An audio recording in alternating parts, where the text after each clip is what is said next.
अगर आप नौकर पेशा हैं और आपकी सैलरी से हर महीने पीएफ कटता है, तो ये जानकारी आपके लिए बेहद जरूरी है। प्राइवेट सेक्टर में काम करने वाला हर व्यक्ति अपनी सैलरी स्लिप में पीएफ कटौती तो देखता है, लेकिन पेंशन का हिस्सा अक्सर पहेली बना रहता है। पासबुक में पीएफ का ब्याज और मूल रकम साफ नजर आती है, मगर पेंशन का कॉलम हमेशा से उलझा हुआ लगता है। असल में कर्मचारी भविष्य निधि संगठन यानी कि ईपीएफओ की यह योजना केवल बचत नहीं, बल्कि यह आपके बुढ़ापे का बड़ा सहारा है। हाल ही के दिनों में नियमों में हुए बदलावों और वेतन सीमा को लेकर चल रही चर्चाओं ने आम कर्मचारियों के मन में कई सवाल खड़े कर दिए हैं। अगर आप भी प्राइवेट नौकरी करते हैं, तो ये समझना आपके लिए बेहद जरूरी है कि आपकी मेहनत की कमाई पेंशन के रूप में कब और किन शर्तों पर आपके हाथ आएगी। पेंशन का हकदार बनने के लिए ईपीएफओ ने 2 सख्त शर्तें रखी हैं, जिन्हें पूरा किए बिना मासिक पेंशन का लाभ नहीं मिल सकता। सबसे पहली और महत्वपूर्ण शर्त है पेंशन योग्य सेवा के 10 साल पूरे करना। यहाँ यह समझना जरूरी है कि नौकरी के साल गिनने का तरीका अलग होता है।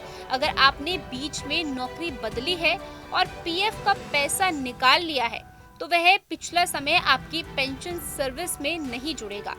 पेंशन सर्विस तभी जुड़ती है जब आप पीएफ को कई नई कंपनी में ट्रांसफर करवाते हैं। दूसरी शर्त उम्र से जुड़ी हुई है। पूर्ण पेंशन पाने के लिए कर्मचारी की उम्र 58 साल होना जरूरी है, यानी कि 10 साल की जमा पूंजी और 58 की उम्र, ये दोनों मिलकर ही आपको लाइफ टाइम पेंशन का हकदार बनाती है।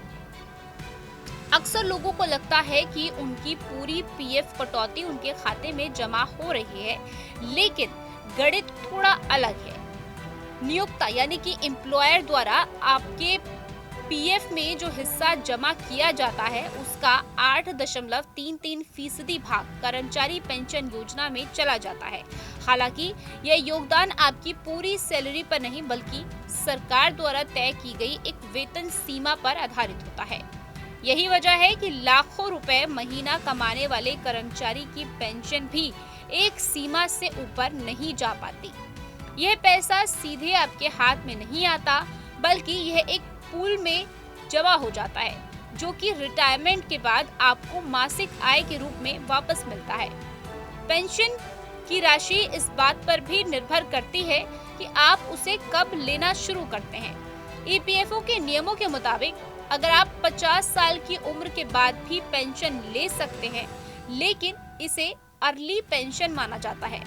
अगर आप 58 साल का इंतजार किए बिना 50 की उम्र में ही पेंशन शुरू करवाते हैं, तो आपको मिलने वाली राशि में हर साल के हिसाब से कटौती कर दी जाती है।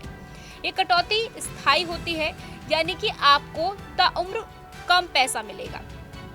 इसके विपरीत अगर आप 58 के बाद भी पेंशन नहीं लेते हैं और 60 साल तक टालते हैं, तो आपको बढ़ी हुई पेंशन मिल सकती है।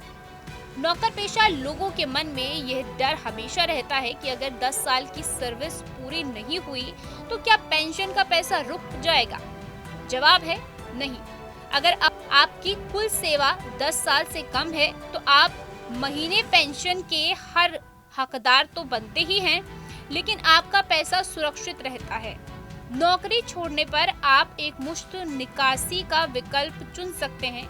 इसके लिए ईपीएफओ एक विशेष सर्विस टेबल का उपयोग करता है। इसमें आपकी नौकरी के सालों के आधार पर एक फैक्टर तय किया जाता है, उसे आपके वेतन से गुणा करके एक मुश्त रकम दे दी जाती है। बहुत से कर्मचारियों को पता ही नहीं होता है कि ईपीएफओ सिर्फ पीएफ और पेंशन ही नहीं, बल्कि एक फ्री लाइफ इंश्योरेंस भी देता है। इस स्कीम का नाम है EDLI, यानी कि एम्प्लॉयज डिपॉजिट लिंक्ड इंश्योरेंस, जिसके तहत कर्मचारी के परिवार को 7 लाख रुपए तक का बीमा कवर मिलता है। EDLI स्कीम की शुरुआत साल 1975 में की गई थी। इसका मकसद यह था कि अगर किसी कर्मचारी की नौकरी के दौरान मौत हो जाए, तो उसके परिवार को आर्थिक मदद मिल सके। वहीं स्कीम की सबसे खास बात यह है कि इसमें कर्मचारी को कोई पैसा नहीं देना होता। पूरा प्रीमियम नियोक्ता यानी कि एम्प्लॉयर देता है और बीमा अपने आप पीएफ खाते में जुड़ जाता है। इसके लिए अलग से आवेदन करने की जरूरत नहीं पड़ती। ईडीएलई के तहत मिलने वाली राशि कर्मचारी की पिछली 12 महीनों की औसत सैलरी पर आधारित होती है। इसमें बेसिक सैलरी प्लस महंगाई भत्ता शामिल होता है। औसत सैलरी का 35 गुना, इसके अलावा 1.75 लाख रुपए का बोनस। हालांकि ईपीएफओ ने सैलरी की अधिकतम सीमा 15,000 रुपए तक तय की है। इस हिसाब से 35 गुना सैलरी होती है 5.25 लाख रुपए और बोनस जोड़ने के बाद कुल रकम 7 लाख रुपए हो जाती है। यही इस स्कीम की अधिकतम सीमा है। ईपीएफओ के मुताबिक बिना वेतन छुट्टी या फिर एनसीपी यानी कि नॉन कंट्रीब्यूटरी पीरियड होने पर भी क्लेम खारिज नहीं किया जाएगा। आमतौर पर क्लेम 30 दिनों के भीतर निपटा दिया जाता है। अगर देरी होती है तो ईपीएफओ को 12% सालाना ब्याज देना होता है। यानी कि अगर आपकी सैलरी से पीएफ कटता है तो ईडीएलआई स्कीम आपके परिवार के लिए एक बहुत बड़ी सुरक्षा है। बिना किसी अतिरिक्त खर्च के मिलने वाला यह 7 लाख रुपए का बीमा मुश्किल समय में बहुत मददगार साबित हो सकता है। ऐसे में ईपीएफओ में ई नॉमिनेशन जरूरी है ताकि भविष्य में आपके परिवार को क्लेम लेने में किसी तरह की कोई परेशानी ना हो। Team news street. Private sector में काम करने वाला हर व्यक्ति अपनी सैलरी स्लिप में पीएफ कटौती तो देखता है, लेकिन पेंशन का हिस्सा अक्सर पहेली बना रहता है। पासबुक में पीएफ का ब्याज और मूल रकम साफ नजर आती है, मगर पेंशन का कॉलम हमेशा से उलझा हुआ लगता है। असल में कर्मचारी भविष्य निधि संगठन यानी कि ईपीएफओ की यह योजना केवल बचत नहीं बल्कि यह आपके बुढ़ापे का बड़ा सहारा है। हाल ही के दिनों में नियमों में हुए बदलावों और वेतन सीमा को लेकर चल रही चर्चाओं ने आम कर्मचारियों के मन में कई सवाल खड़े कर दिए हैं। अगर आप भी प्राइवेट नौकरी करते हैं तो ये समझना आपके लिए बेहद जरूरी है कि आपकी मेहनत की कमाई पेंशन के रूप में कब और किन शर्तों पर आपके हाथ आएगी।